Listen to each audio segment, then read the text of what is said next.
BJP के जो नेता हैं, कभी आप उनका भाषण सुनो तो वो आदिवासियों को वनवासी कहते हैं। आपने देखा है कि आप जो हमारे आदिवासी हैं उनके लिए नरेंद्र मोदी जी ने, आरएसएस के लोगों ने, बीजेपी के नेताओं ने एक नया शब्द निकाला है। उन्हें वो वनवासी कहते हैं। आदिवासी शब्द में और वनवासी शब्द में बहुत बड़ा फर्क है, जमीन आसमान का फर्क है। पता नहीं आपने देखा या नहीं, कुछ समय पहले बीजेपी के एक नेता ने, मध्य प्रदेश के नेता ने एक आदिवासी युवा के ऊपर पेशाब किया। आपने वीडियो देखा है? देखा है ना? उसमें नेता खड़ा है, आदिवासी बच्चा वीडियो में है, नेता उस पर पेशाब कर रहा है और फिर उसके बाद नेता ने वीडियो को वायरल किया। अब आप सोचिए इनकी विचारधारा के बारे में। ये आदिवासी युवा पर पेशाब करते हैं और फिर उस वीडियो को वायरल करते हैं, पूरे देश में फैलाते हैं और ये दिखाना चाहते हैं, आदिवासियों को दिखाना चाहते हैं कि उनकी जगह कहां होनी चाहिए। इसलिए उन्होंने आपके लिए ये वनवासी शब्द निकाला है। ये सोचते हैं कि आपकी जगह, जंगल में जो जानवर रहते हैं वैसी आपकी जगह होनी चाहिए। जैसे इनके नेता जानवरों से बर्ताव करते हैं। आपने कभी बीजेपी के नेता को जानवर पे पेशाब करते हुए देखा है? नहीं देखा ना? मगर आदिवासी पे बीजेपी के नेता को आपने पेशाब करते हुए देखा है। क्यों? ये आपके, इनके दिमाग में आप लोग जंगल के हो, जैसे जानवर जंगल में रहते हैं वैसे ही आपको नाम देते हैं वनवासी। इसका कारण है भाइयों और बहनों, क्योंकि आदिवासी शब्द एक क्रांतिकारी शब्द है। आदिवासी शब्द के अंदर, इस शब्द की गहराई में आपकी सच्चाई छुपी हुई है। आदिवासी का मतलब जो इस देश के पहले और असली मालिक हैं। आदिवासी का यह मतलब है। मतलब इस देश की सारी जमीन, इस देश का जंगल, इस देश का जल एक दिन आपका हुआ करता था और वो जंगल, जमीन और जल आपके हाथों से लिया गया है। आदिवासी शब्द का यह मतलब है और इसलिए बीजेपी इस शब्द को प्रयोग नहीं करना चाहते, क्योंकि अगर बीजेपी इस शब्द का प्रयोग करेंगे तो बीजेपी को आपका जल, आपका जंगल और आपकी जमीन आपको वापस देनी पड़ेगी।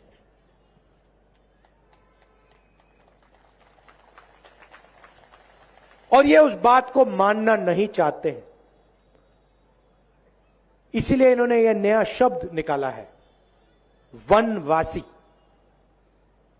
वो लोग जो जंगल में रहते हैं, जानवर जैसे जंगल में रहते हैं। ये शब्द आदिवासियों का अपमान है। इस शब्द को कांग्रेस पार्टी कभी नहीं स्वीकार कर सकती है। हमने आदिवासी शब्द, आदिवासियों के लिए हमने क्या किया? ट्राइबल बिल लाए,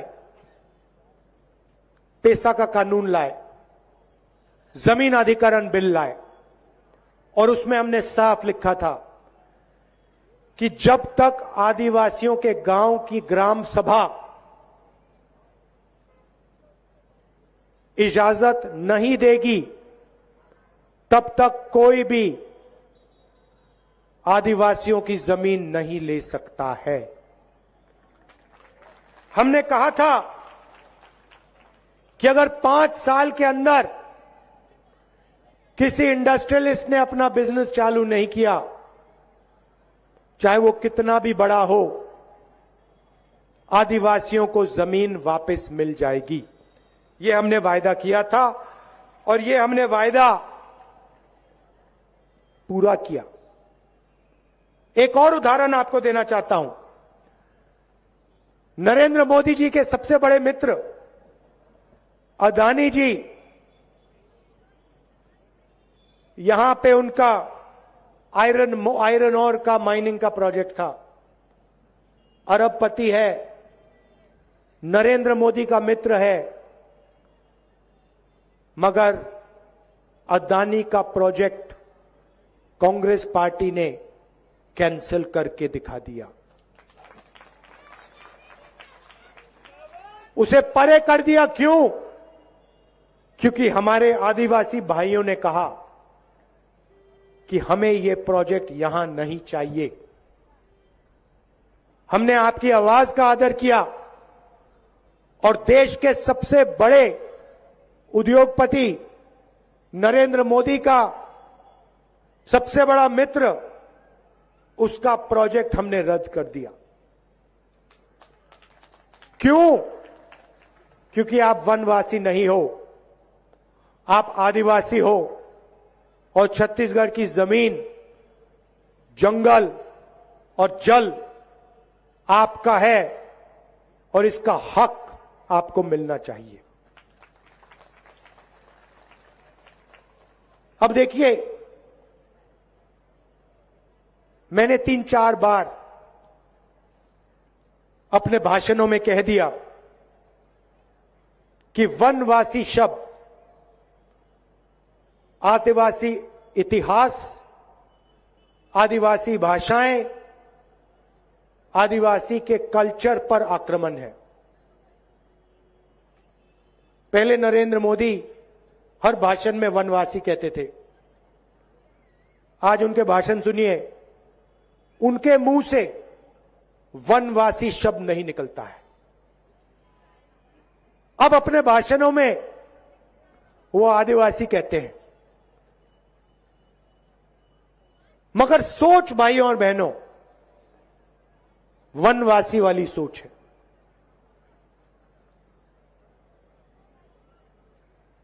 आज अपने भाषण में उन्होंने कहा कि हिंदुस्तान में एक ही जात है और वो है हिंदुस्तान का गरीब। मतलब नए भाषण में कह रहे हैं कि इस देश में ना दलित हैं, ना आदिवासी हैं, ना पिछड़े हैं, और हम सब जानते हैं कि इस देश में आदिवासी हैं, आदिवासी भाषाएं हैं, आदिवासी संस्कृति है, आदिवासी इतिहास है, दलित हैं, दलितों के साथ अपमान किया जाता है, उनको हर रोज तंग किया जाता है, पिछड़ों को जो हक मिलना चाहिए उनको नहीं मिलता। और आज हिंदुस्तान के प्रधानमंत्री कहते हैं हिंदुस्तान में सिर्फ एक जात है और वो गरीब। अच्छा, अगर सिर्फ एक जात है तो आप अपने आप को ओबीसी क्यों कहते हो? हर भाषण में आप क्यों कहते हो कि मैं ओबीसी हूं? और आपने अपने शब्द क्यों बदले? मैंने 3-4 बार अपने भाषणों में कहा कि वनवासी आदिवासियों पर अपमान है। आप अपने भाषण में आज वनवासी क्यों नहीं कहते? क्योंकि आप जानते हो कि जो आपकी सोच है वो आदिवासियों की अपमान की सोच है। इसलिए आपने अपने शब्द बदले, मगर आपने अपनी सोच नहीं बदली। नरेंद्र मोदी जी, आप अपनी सोच बदलिए। शब्द बदलना बहुत आसान होता है, आप अपनी सोच बदलिए। शब्द का कोई मतलब नहीं। आपके शब्द खोखले हैं। आप यहां पहले आए थे, आपने कहा था हर बैंक अकाउंट में मैं 15 लाख रुपए डालूंगा। भाइयों और बहनों, आदिवासी भाइयों और बहनों, 15 लाख रुपए आपको मिले? यहां कोई एक व्यक्ति है, नरेंद्र मोदी जी के मुंह से शब्द निकले थे 15 लाख रुपए हर बैंक अकाउंट में डालूंगा। कोई एक व्यक्ति है यहां पे जिसके बैंक अकाउंट में 15 लाख रुपए मिले? नरेंद्र मोदी जी ने कहा था नोटबंदी से काला धन मिटेगा। यहां एक व्यक्ति है जो कह सकता है कि हां, नोटबंदी से हमें फायदा मिला। नरेंद्र मोदी जी ने कहा था जीएसटी से हिंदुस्तान बदलेगा। यहां एक व्यक्ति है जो कह सकता है हां, जीएसटी से मुझे फायदा मिला। अच्छा, पिछले चुनाव में हम आए थे, मैं आया था, मैंने भी वायदे किए थे, आपको याद होंगे। मैंने कहा था, ऐसे स्टेट से मैंने कहा था कि छत्तीसगढ़ के किसान को धान के लिए 2,500 रुपए प्रति क्विंटल मिलेगा। मिला? यहां एक व्यक्ति है जो कह सकता है कि आज छत्तीसगढ़ में किसान को 2,500 रुपए प्रति क्विंटल नहीं मिल रहा है? मिल रहा है। अच्छा, एक और बात देखिए मजे की, मैंने वायदा किया था 2,500 का, याद है आपको? आज किसान को क्या रेट मिल रहा है? 2,640। मैंने वायदा किया था 2,500 का, मिल रहा है 2,640। आपने हमें यह तो नहीं कहा कि भैया बढ़ाओ, नहीं, हमने एकदम बढ़ा दिया। क्यों? क्योंकि हम किसान से बात करते हैं, हम किसान के दर्द को समझते हैं। और मैं आपको यहां कह रहा हूं, देखिए आज 2,640 है, आपको कहने की जरूरत भी नहीं पड़ेगी। आने वाले समय में ये बढ़ता जाएगा, बढ़ता जाएगा, बढ़ता जाएगा। ये कुछ ही समय में 3,000 हो जाएगा। नरेंद्र मोदी जी ने कहा था कि कांग्रेस पार्टी किसानों का कर्जा माफ नहीं करेगी। मैंने अपने भाषणों में कहा था, पहली मीटिंग में छत्तीसगढ़ के किसान का कर्जा माफ होगा।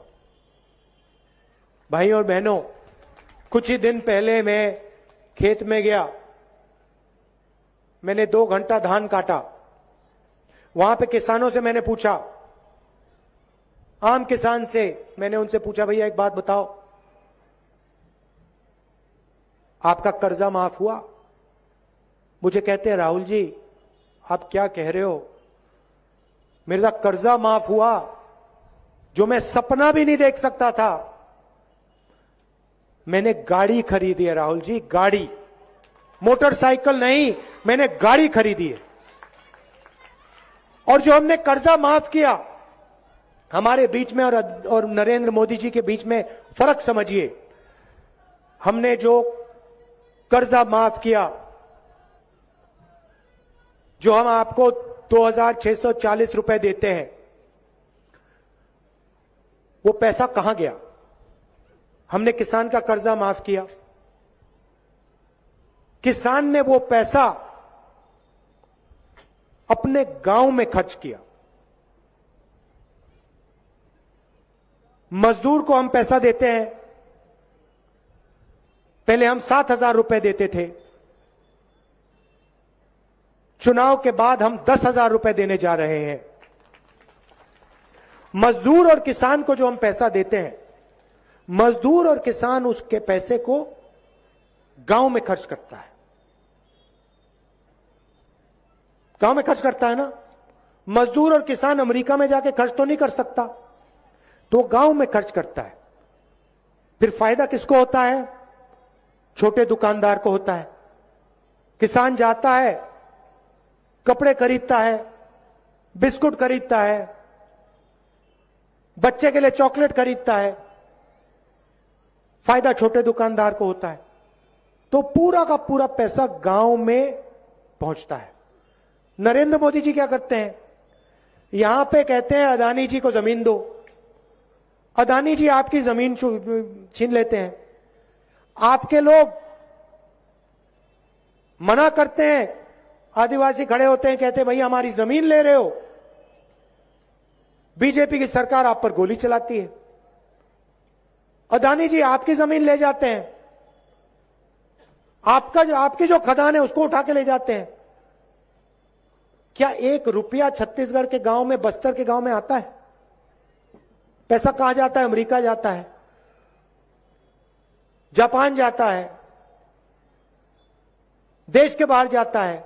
फायदा किसको होता है? अदानी जी को होता है। वो पैसा बीजेपी के नेताओं को मिलता है, चुनाव लड़ने के लिए जाता है। हम जो पैसा किसानों को देते हैं, मजदूरों को देते हैं, आदिवासियों को देते हैं, उससे आपका गांव में फायदा होता है। यहां को उदाहरण देता हूं, आपसे पूछता हूं, छत्तीसगढ़ में सबसे बड़ी मांग तो बैंक की मांग है। सही बात है ना? अब आप बैंक क्यों मांग रहे हो? आप बैंक इसलिए मांग रहे हो क्योंकि आपके जेब में, किसानों के जेब में, मजदूरों के जेब में हमने पैसा डाला है। और अब किसान को, मजदूर को बैंक की जरूरत है कि अपना पैसा बैंक में सुरक्षित करे, सुरक्षित रखे। आदिवासियों को तेंदुपत्ता के लिए बीजेपी 2,000 रुपए देती थी, एक बोरी के लिए 2,000 रुपए देती थी। समय याद है आपको? कांग्रेस कितना देती है?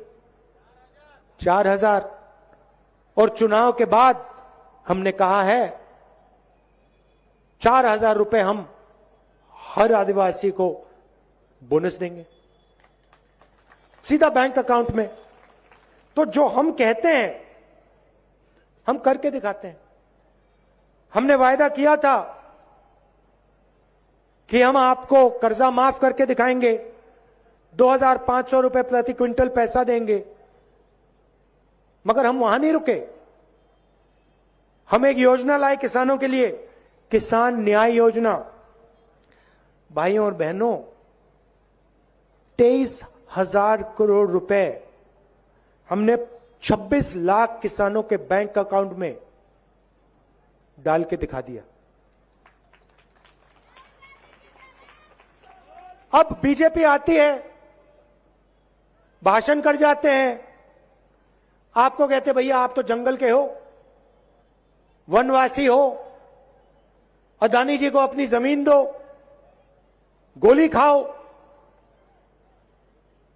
ये जो आदिवासी बिल है, पैसा कानून है, इसकी कोई जरूरत नहीं है, इसको रद्द करो। जमीन अधिकारी बिल है, अधिकार बिल है, इसको खत्म करो। और आपका जंगल, आपकी जमीन, आपका जल आपसे छीनते हैं। यह फर्क है उनमें और हम में। जगदलपुर के लिए हमने क्या किया, मैं आपको बताता हूं। जो स्कूल बंद हो गए थे, 300 स्कूल हमने फिर से खोले। बीजेपी के समय जो स्कूल बंद हुए हमने खोले। 23,000 लोगों की जमीन हमने उनको वापस दी। फॉरेस्ट राइट एक्ट में मैंने आपसे कहा कि अदानी जी का जो आयरन और प्रोजेक्ट था उसको हमने रद्द किया। रूरल इंडस्ट्रियल पार्क खोले, 10 कारखाने हमने खोले हैं, 8 स्वामी आत्मानंद स्कूल हमने आपके लिए खोले हैं, जिसमें आदिवासियों के बच्चे अंग्रेजी सीख रहे हैं। अच्छा, बीजेपी के लोग कहते हैं हिंदी सीखो, छत्तीसगढ़ी मत सीखो, अंग्रेजी मत सीखो। हम कहते हैं हिंदी की जगह है, छत्तीसगढ़ी की जगह है, अंग्रेजी की भी जगह है। क्यों? छत्तीसगढ़ में किसी से बात करनी है, छत्तीसगढ़ी में बोलो। हिंदी में बात करनी है, यूपी में जाना है, हिंदी का प्रयोग करो। बिहार में जाओ, दिल्ली जाओ, हिंदी में बात करो। देश से बाहर किसी से बात करनी है, कंप्यूटर चलाना सीखना है, गूगल पे सर्च करना है, कॉल सेंटर में काम करना है, यूनिवर्सिटी प्रोफेसर बनना है, अंग्रेजी। अब आदिवासी बच्चा अगर कल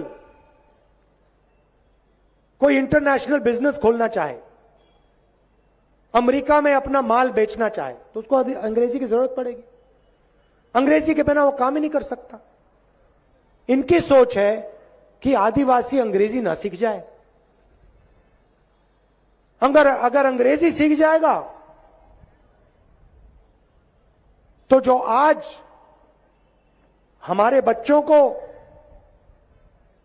नौकरी मिल रही है, कल आदिवासी बच्चा ना ले जाए। इसलिए कहते हैं आदिवासियों को अंग्रेजी नहीं सीखनी चाहिए। भाई और बहनों, ये आपको जंगल में रखना चाहते हैं, इसलिए आपको वनवासी कहते हैं। और फिर दूसरी बात, आपको कहते हैं जंगल में रहो, और फिर जंगल को खत्म कर रहे हैं। पूरे देश में जंगल अदानी को दे रहे हैं। तो अगर बीजेपी की सरकार रही, आज से 15 साल बाद आपसे कहेंगे भैया आप तो जंगल के हो, मगर जंगल ही नहीं है, जंगल गायब हो गया। जाओ अब शहरों में जाके भीख मांगो, शहरों में जाके मजदूरी करो। यह भविष्य है इनके दिमाग में आपके लिए। हम कहते नहीं, स्वामी आत्मानंद स्कूल में आदिवासियों के बच्चे अंग्रेजी पढ़ें, कॉल सेंटर में अंग्रेजी सीखें और कॉल सेंटर में काम करें, विदेश की कंपनियों से व्यापार करें, आदिवासी बच्चे विदेश में जाके बिजनेस करें। इसलिए हम अंग्रेजी स्कूल खोलते हैं। इसलिए हम आपसे कहते हैं बीजेपी वालों की बातों में मत आओ, हिंदी सीखो, अंग्रेजी सीखो, छत्तीसगढ़ी सीखो।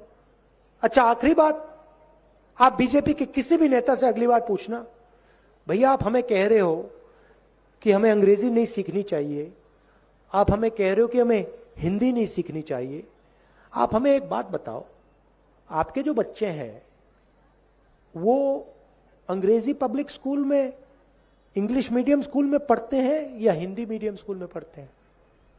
सारे के सारे बीजेपी के नेता के बच्चे इंग्लिश मीडियम में पढ़ते हैं भाई और बहनों, और वो चाहते हैं कि गलती से भी आदिवासी बच्चा अंग्रेजी ना सीख जाए, क्योंकि वो जानते हैं कि अगर आदिवासी बच्चे अंग्रेजी सीख जाएं तो आदिवासी दूसरा सपना देखना शुरू कर देंगे। आदिवासी बच्चे पायलट बनने की कोशिश करेंगे, इंजीनियर बनने की कोशिश करेंगे, डॉक्टर बनने की कोशिश करेंगे, कंप्यूटर चलाना सीखेंगे, और ये नहीं चाहते कि आपके बच्चे ये काम करें। इसलिए इन्होंने ये शब्द वनवासी निकाला है। और मैं बता रहा हूं आपको, ये जो इनका शब्द है ना, इस शब्द को कांग्रेस पार्टी मिटा के दिखा देगी। ये बीजेपी के लोग, आप देख लेना, बीजेपी के लोग में वनवासी बोलने का दम नहीं रहेगा। मिटा लेंगे इस शब्द को हम हिंदुस्तान से। ये आप आदिवासी हो, आदिवासी रहोगे, और ये देश का जल, जंगल और जमीन, उस पर आपका हक रहेगा। जल का फायदा, जंगल का फायदा, जमीन का फायदा आपको मिलेगा। हम आपके साथ खड़े हैं, एक इंच पीछे नहीं हटेंगे। चाहे वो अदानी की मदद करें, चाहे किसी और उद्योगपति की, आपकी जमीन लेने से पहले आदिवासियों से परमिशन लेनी पड़ेगी। आप सबका दिल से धन्यवाद। कांग्रेस पार्टी का समर्थन कीजिए। तेजी से छत्तीसगढ़ में प्रगति हो रही है और तेजी से प्रगति होगी। धन्यवाद। जय हिंद।